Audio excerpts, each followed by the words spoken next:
in the film, Carl struggled to stay relevant and to change with the times. Yes. I'm wondering, as a filmmaker who's been at this, I mean, Swingers was 20 years ago. Yes. It's hard to believe. Is that something that you struggle with? I've struggled with my own version of it. I mean, he's a guy that's I think made decisions that were not the healthiest choices for his. He hasn't given a lot of time to his family. He hasn't balanced his life out, and he doesn't feel passionate about what he's doing. I've been lucky that I've been really excited about every project, and people. It's very hard to, as a filmmaker, to differentiate between things that people connect to or don't connect to. You just make what you feel excited about. So I've always felt very engaged with my career. However, it is nice to do a little movie where it's all passion. Right. There's nothing else. You're going to survive, and the movie's going to live or die by how charmed people are and how much they connect with what goes on with you. So you're in a much more vulnerable position. I don't have explosions or people backing me up to make the film succeed, even if I have an off day. But the result is it feels very exhilarating. It feels like you put all your money on one bet, and the bet hits, and so by acting and writing and directing and doing all those things, I have no cover. If you like the movie, you like what's in my head. If you don't like it, I got nothing to hide behind. And that's really exhilarating, and that's, I think, made me a better filmmaker moving forward. Well, I love what you said about it being solely a passion project. Do you think that was a huge draw for all of the major stars that you were able to get? Robert Downey Jr., Dustin Hoffman? I think so. Dustin Hoffman for sure, because he's somebody that I was a huge fan of and I had no connection to. So the fact that he stepped up and said, yeah, I'll do this, I like the script, that was very exciting.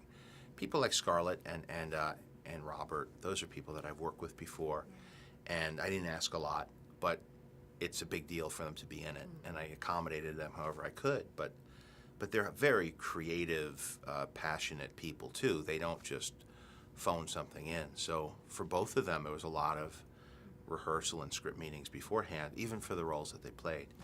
So, but these are friends. I mean, these are people. Leguizamo.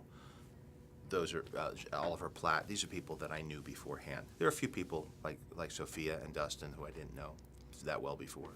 I love the way that the friendships come through so organically in a lot of the scenes. And I think that's because you made a really interesting choice to let scenes linger that I could see a studio exec saying, oh, that's got to go.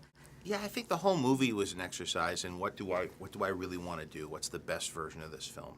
And not the version of the film that is the most studio friendly. And I've been playing that balancing act for a long time, and the scenes disappear and get cut off that you don't want to, because you're making a movie for all ages, for every territory around the world, and you want to get them in the theater, show them a good time, get them out, and showcase a brand. That's what it's about now. You're showcasing a brand, and you could infuse that with artistic choices and make it interesting. But the priority is when somebody's got hundreds of millions of dollars on the line between the cost of the movie and the marketing and the prints and advertising, you got to make sure they want to keep the bet kind of safe. You don't want it to be too far in any one direction. When you have a little movie like this, all of a sudden the balance changes. It becomes about, I think, because you don't have big set pieces, big explosions, I think you want to dial into the details. You want to get the moments right. You want to get the emotion right. You want to tell the truth as opposed to telling a story about escapism. And what's nice is if it only appeals to half of the audience of a bigger movie, you're still in good shape. But you have to have people connect with it very passionately. And I've always found, especially when you're dealing with the food world or the world of parenthood, you got to get specific with it because your audience is going to understand the specifics. If a superhero's blast, radius is different than what people don't know, they're entertained.